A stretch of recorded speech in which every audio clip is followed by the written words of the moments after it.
ಗೊತ್ತೇ ಇರದ ಅವನ ಜಗದೊಳಗೆ ಮೊದಲ ಹೆಜ್ಜೆ ಇಡುವಂತಿದೆ.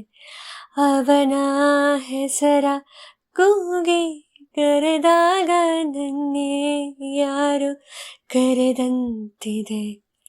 ನಾಚಿಕೆ ಕಣ್ಣಲ್ಲಿ ಹೇಗೆ ನೋಡಲಿ, ಬೆರಳು ಬಿಡಿಸಿದೆ ರಂಗೋಲಿಯ.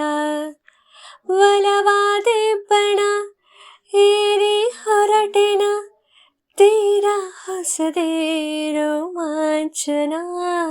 ಕೈಯ ಹಿಡಿದು ಬರುವೆ ನಿನ್ನ ದಾರಿಯಲ್ಲಿ, ಇಂದು ನನ್ನ ಕನಸು ನಿನ್ನ ಕಣ್ಣಲ್ಲಿ. ಕೈಯ ಹಿಡಿದು ಬರುವೆ ನಿನ್ನ ದಾರಿಯಲ್ಲಿ, ಇಂದು ನನ್ನ ಕನಸು ನಿನ್ನ ಕಣ್ಣಲ್ಲಿ.